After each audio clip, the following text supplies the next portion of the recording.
now the third great meal we've had. I want to thank the staff here at the Sheraton National. It's just been great meals we've been having here with them.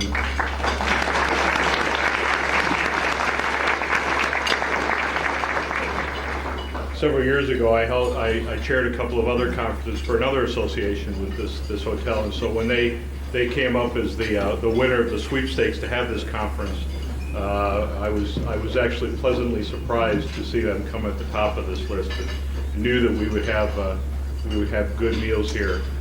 They just never cease to amaze me at what they're able to produce, and just the vista here. I mean, looking out, I know that we've had the rain, had the clouds last night. Hopefully these clouds will go away so that when we come back for dinner tonight or for lunch on Saturday and Sunday, you'll be able to see the Washington view that you just will not get any other location in the Washington area. It's just amazing the view that you get from this room here. We want to go ahead into our program here for lunch because we just have another outstanding speaker. It just never stops, the speakers that we have on our program here this weekend. First of all, though, we have an individual who's coming here today to make a presentation of an award. So at this time, I'd like to call upon, introduce to you an individual. Dr. Sam Dinkin is the chief economist of Optimal Auctions, a weekly columnist at the Space Review and a space investor. He was there at the start of the B2B internet explosion at GE in 1995. He's conducted research at GE R&D and at IBM Research at LECG, assisting Qualcomm with bid strategy and rollout plans. He had 100 patents approved for in 1 year at IBM Research, including a patent for all externally adjustable implants. He gained his Spectrum auction clients $200 million. He has saved his electricity auction clients $2.3 billion. He is here to present the Space Journalism Prize he sponsored, which he can tell you all about.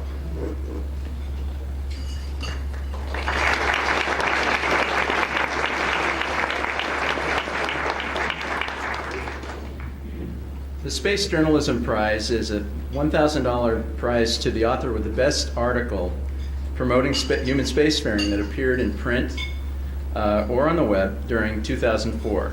And I'll do another one next year and on after that. The criteria for the prize were impact, originality, quality of writing, and research. The entries were difficult for us to judge because they all had excellent quality of writing. Where all the entries could use a little work is impact. In order to become a spacefaring race, people need to be taught what to hope for. The Space Journalism Prize and the Space Journalism Association are about focusing on that duty to the race. With that duty comes tremendous power.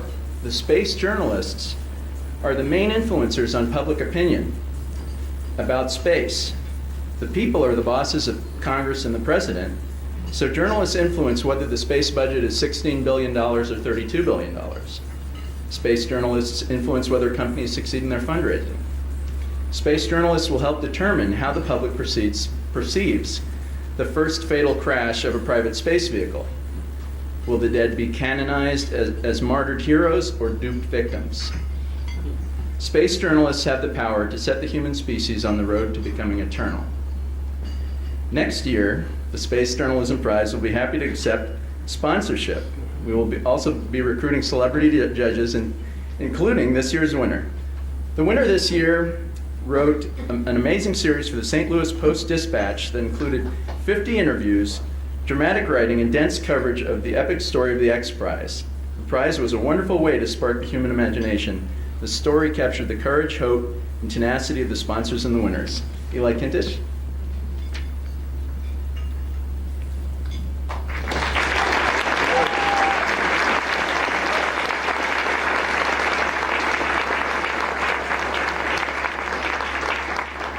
Well, I would just like to say that when I discussed this story with my editors in St. Louis, they said, "Oh no, not the X Prize, not again." Guys wearing, aluminum foil under their clothing, And I found out it's not all guys wearing aluminum foil under their clothing, although there may be some of them here. But actually, I was not interested in space at all. And I have to say, talking to many of you actually, in writing the story and working with you, I really developed a true appreciation for people who are out there doing, as opposed to just saying something about it. So Elon and Pete Diamandis and obviously Burt Rutan deserve the major credit, but really all of you trying to make your dreams happen are a real inspiration for me, and I hope to write about people like you for the rest of my career. Thanks.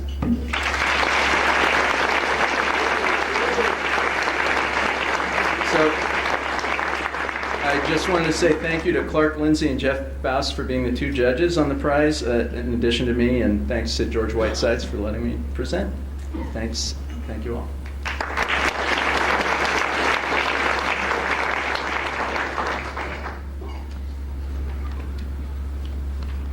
Okay, into the main part of our program. To introduce our guest speaker for today, I'd like to present to you one of the leaders of Booz Allen Hamilton's aerospace and defense practice, and a director of the National Space Society, and a good friend, Eric Fisher.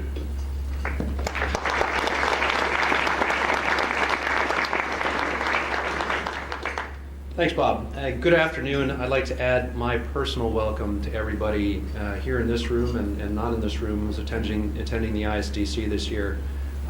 This is really an encouraging turnout and a wonderful turnout, and I'm pleased and hope you have all been enjoying the sessions to date, and I wish you a good next 2 or 3 days as well. I'm sure they'll be tremendously exciting. I have to admit that I feel a little extraneous introducing the speaker for lunch today, because there can't be a person in this room who perhaps doesn't have a shrine to him at his or her house these days. Elon Musk, and it is my honor and pleasure to introduce our speaker today. Elon Musk has insight and drive and experience that way outstrip his years. After University of Pennsylvania and Wharton, he went on to found what really probably were two of the most interesting and critical and successful internet and enterprise software related businesses that were ever founded, PayPal and Zip2. He both founded them as well as ran them. Once he got tired with that, he sold them off and turned his attention to space, where he'd always had a strong interest. And certainly in the last short few years, Elon has become, if not the main symbol, then one of the main symbols, but in my mind, probably the main symbol, galvanizing and driving force for the entrepreneurial space industry. So without further ado, since you all know of him well, I'd like to invite and welcome Elon Musk.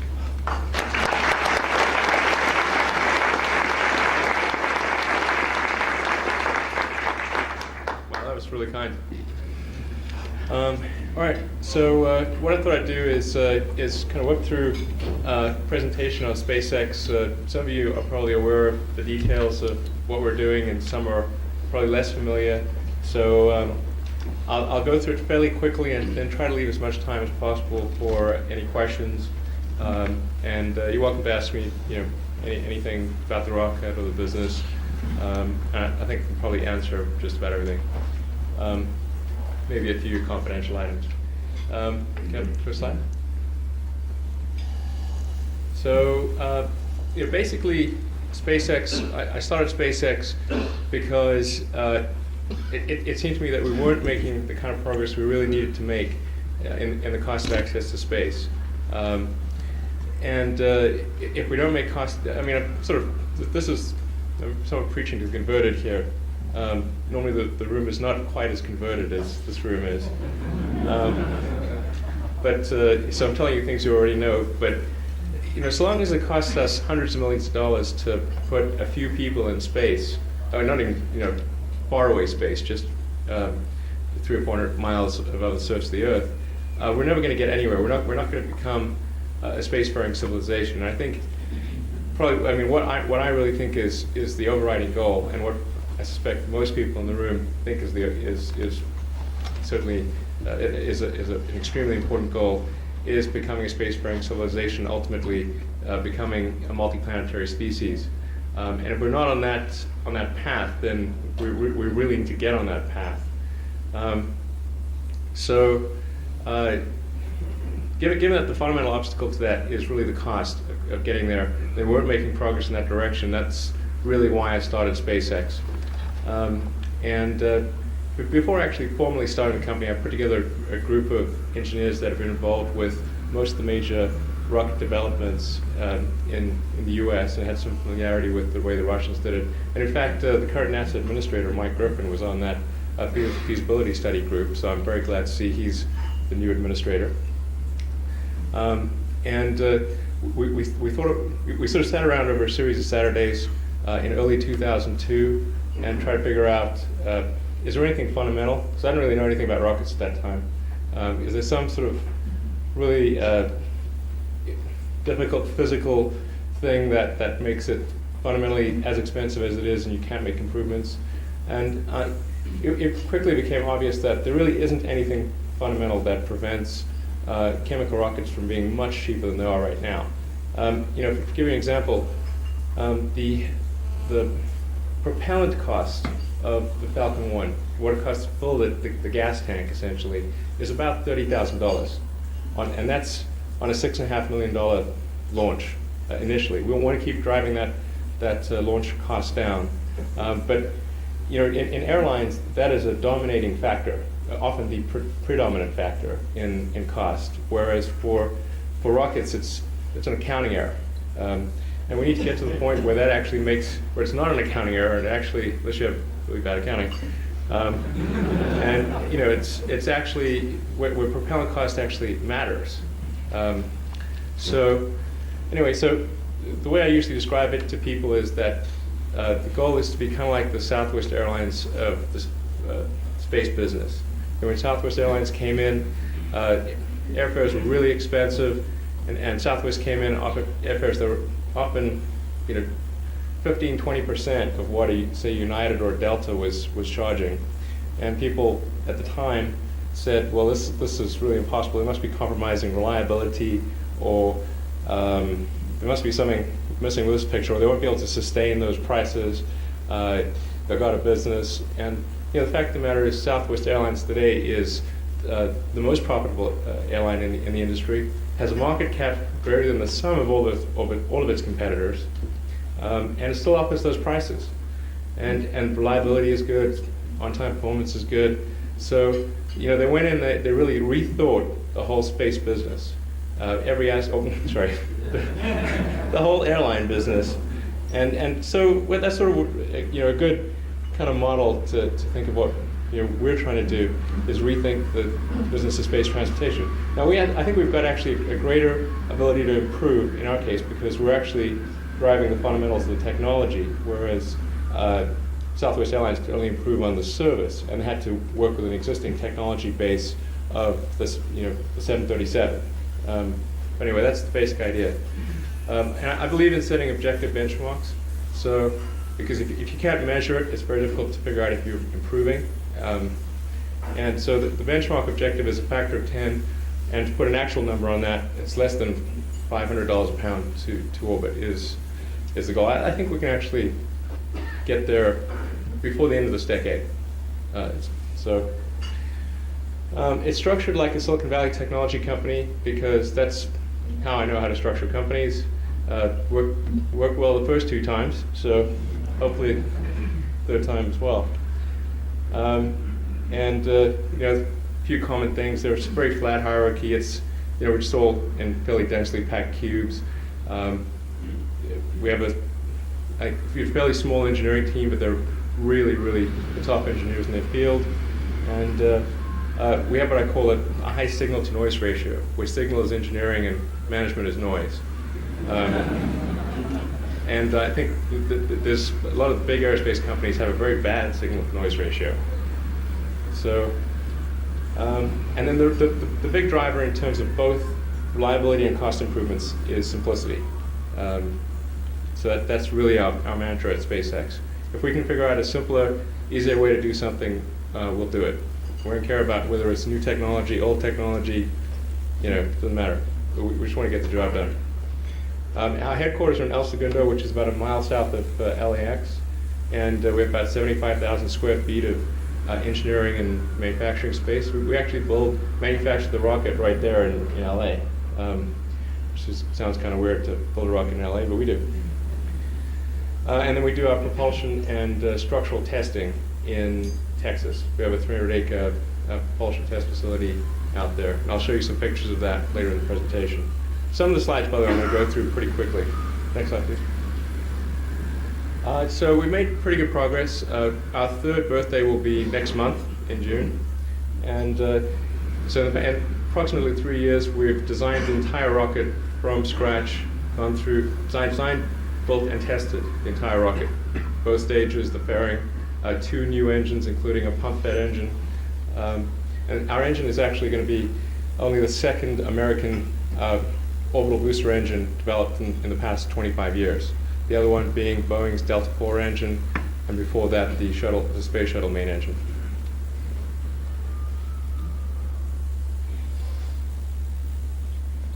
Okay.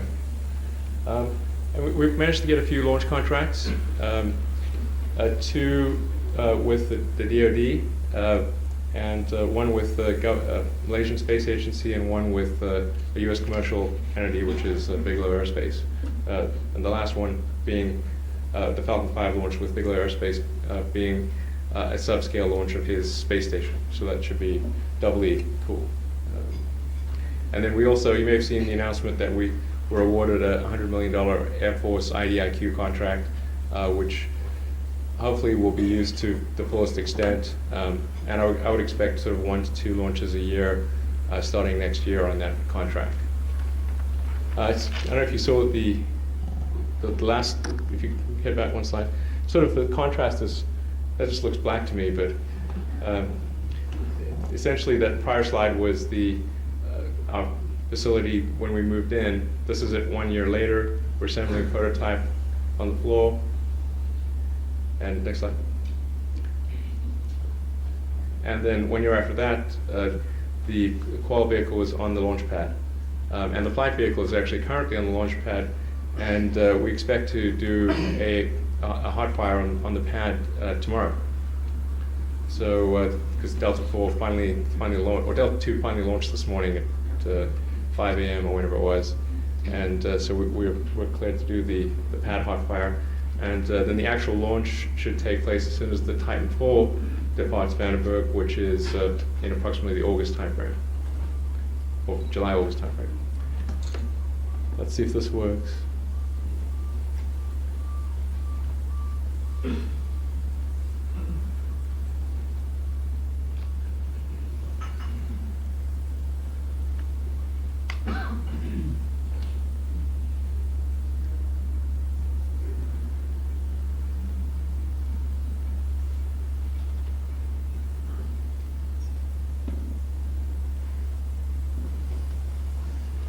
If it's not showing up, then the video is not going to play. Anyway, it's just a launch simulation video. If you want to see that video, you can actually just go to our website, spacex.com, and that video, along with a number of other video segments, is available. And we post things regularly there. I'll skip over the sort of reliability stuff. We think it's very important, but not really trying to sell anyone here a launch, I think. But basically, yeah, simplicity is the key to both. There's, on the cost side, there are several key technical innovations in propulsion system structures, avionics, guidance control, launch processes, and we're a fairly vertically integrated business. We actually literally machine the metal, bend the metal, weld, all that sort of stuff in-house, because what I've discovered is that the aerospace supply chain is so bad that as soon as you subcontract any significant portion of that work to somebody, it becomes very expensive. So we've generally found it's more efficient to be vertically integrated than outsourced.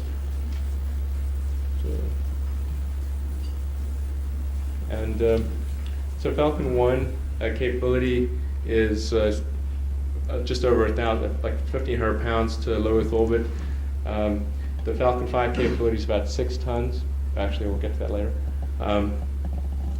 The optimization in the case of Falcon 1 was really in terms of a cost per flight to orbit. So it wasn't a cost per unit mass optimization.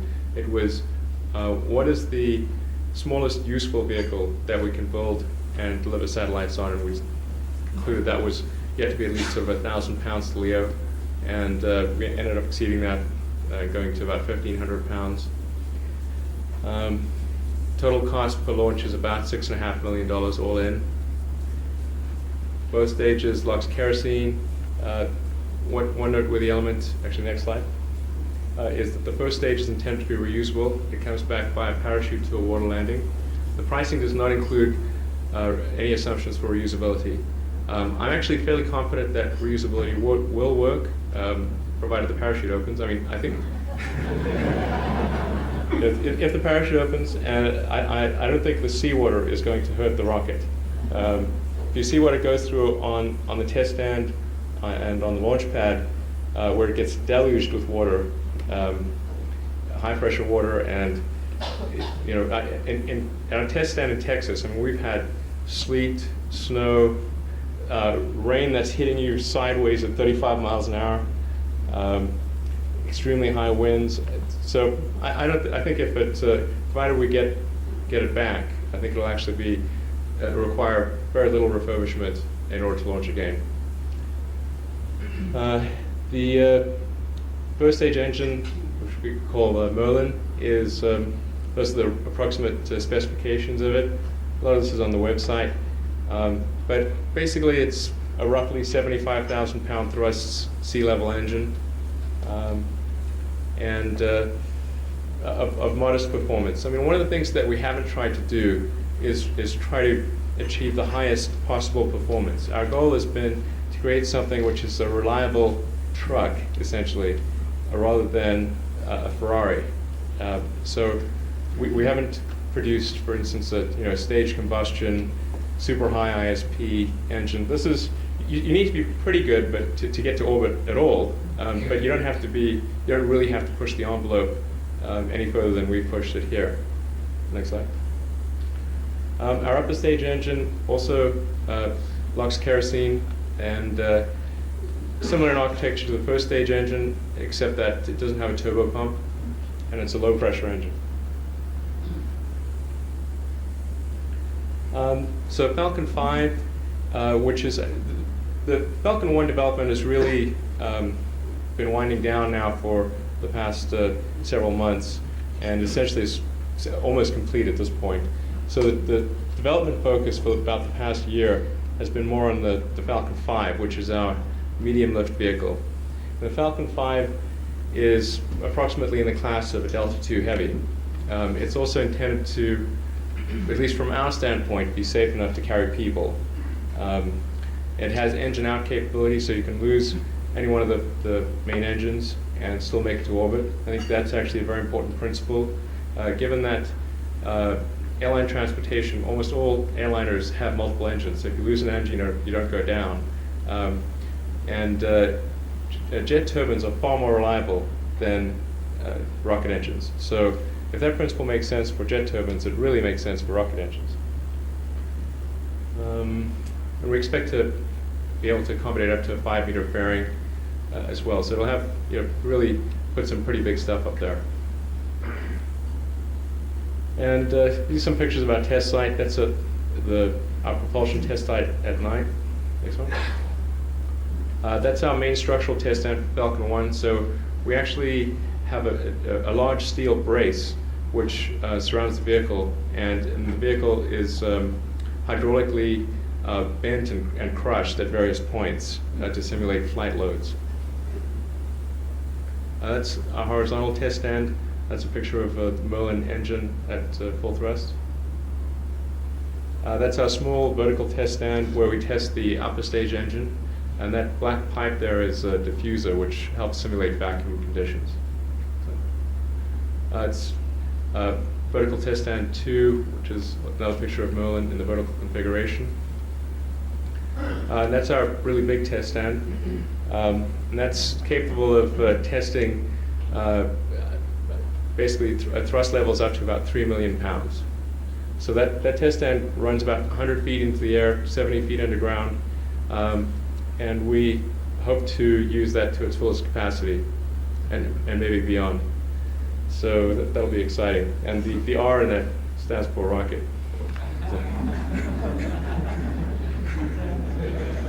So,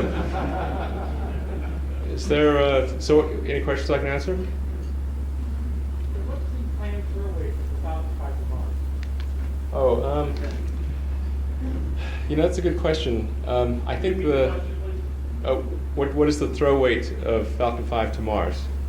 Well, it depends on which trajectory. I mean, the 0C3 number, as I recall, is about 1,200 kilograms, something like that. Yeah, it's like about a ton, a little over a ton.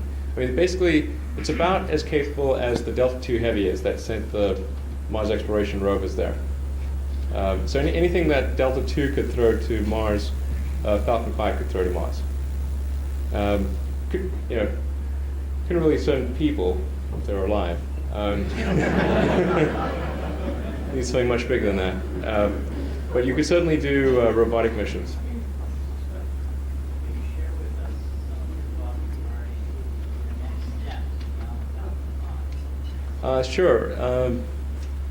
We don't like to disclose too much ahead of time because, well, frankly, we'd like to. It's more a question of sounding credible than anything else because we'd like to get some things accomplished before we claim we're going to do other things. But the plan is to do a vehicle which is in the class of Delta IV after Falcon 5. And you could apply sort of a common booster core approach to that, and encompass the entire range of the ELV capabilities. So up to about 60,000 pounds to orbit, maybe a little beyond that. I can say that we'll be announcing something fairly significant later this year, as far as much more lift capability than is currently represented. But we'd like to, ideally, I'd like to have Falcon 1 launch before we make any big announcement in that direction. But you can expect that from a strategy standpoint, we're, call it the 7-11 strategy. We're going small, medium, large, and extra large. Or big gulp, or whatever it is, super big gulp. So Falcon 1's obviously small, Falcon 5's medium, we'll have the large and extra large. Sure, actually, back there. How much has the range impacted your cost of development and your future business plan? I think range-related stuff is probably, all regulatory stuff combined, I'd say at most 25% of the cost. It's 20 to 25% of the total cost associated with both development and launch. You said the first stages were usable. I noticed you though have ablative sort of nozzle, I guess. Yeah. To grow. So what percent of the cost of the engine is and how can you grow it? Oh, It's okay to throw away. Yeah, the ablative portion is actually really cheap. It costs less than one of our main valves on the engine. So I don't want to give away sort of really detailed proprietary numbers, but I can say it's really de minimis. It costs us more to hire the tugboat to go out there than it does to replace the ablative. Can you maybe do a little bit more on what the hot fire would be like in the second you're going to get? And given the type getting out there in July and August, do you personally expect to fly soon after that? Yeah. And when will, maybe just a question on how you do it on your other launch sites? Sure. And by the way, we put out I write a little update every 3 or 4 months. I've been waiting to get the hot fire done before doing the next update.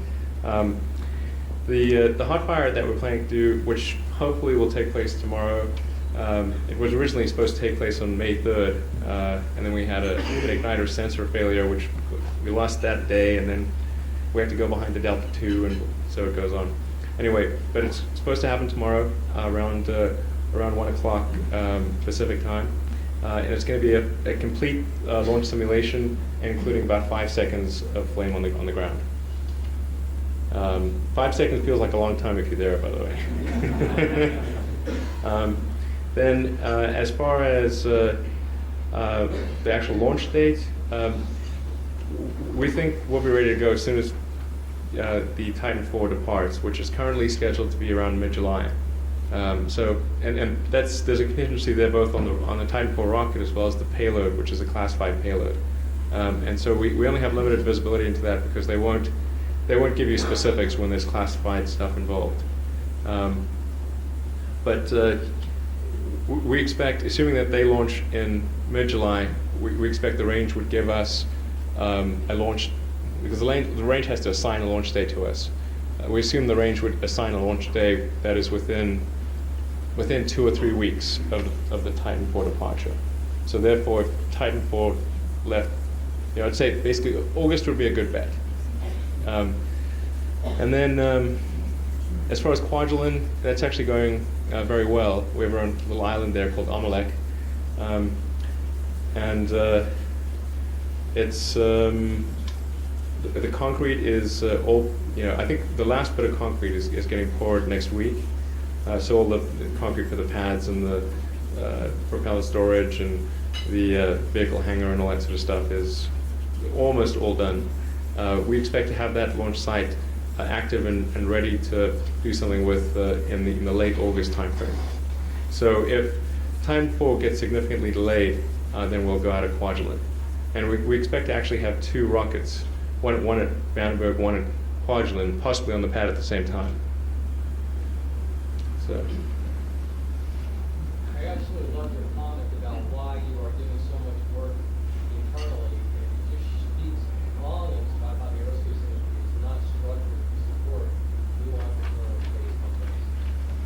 And my question to you is, I presume you are reaching out to a lot of suppliers who are really not part of the space industry. And I'm curious, maybe for the first time, you're the first space company that's ever asked them to supply something.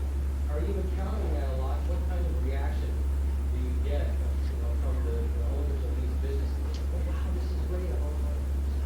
That's a good. Actually, we're trying not to tell anyone outside the space business that it's for a rocket because they assume rockets are made of magic. So if you tell them it's for a rocket, they go like, well, I don't think I'm quite good enough to do something for a rocket. And they're like, no, it'll be fine. So we generally, there are some suppliers or aerospace suppliers that do a good job. I'd say like Murata Valves does a good job, for example. Spincraft does a good job of spinning domes. There's a few. So I don't want to sort of paint all aerospace suppliers with the same sort of negative brush. I think there are definitely some good ones out there. But generally, we find as a principle that regular industrial suppliers, if you want something cheap, fast, and it's probably going to work, then you should use a regular commercial supplier. If you want something that's expensive, takes a long time, might work, use an aerospace supplier.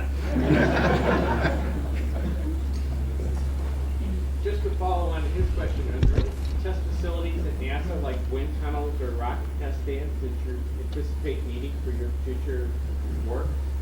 So are there any NASA test facilities that we anticipate needing for our work?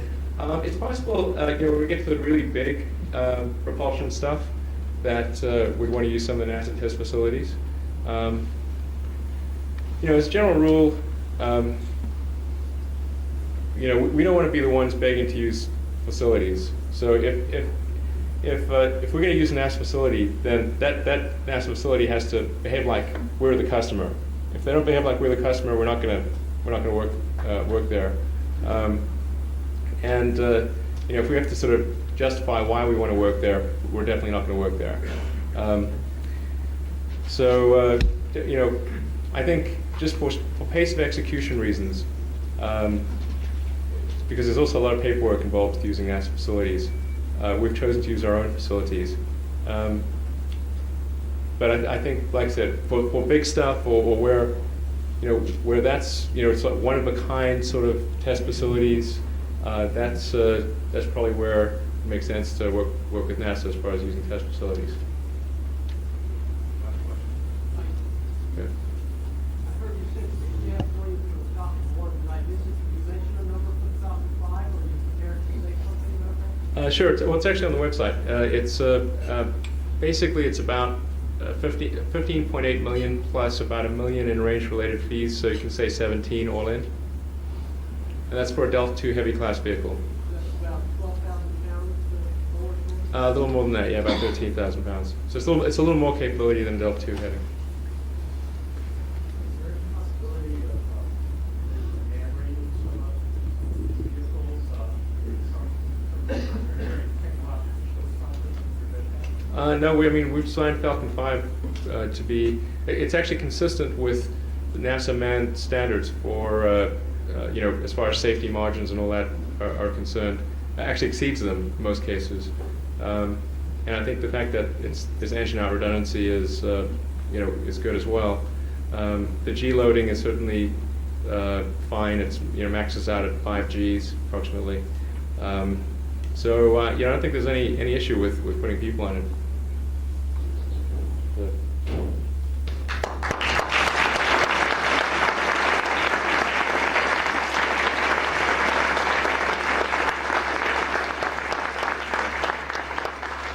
Elon, on behalf of the conference and the National Space Society, we really want to thank you for your talk and being here with us today and accept this memento on our behalf. Thank you very much.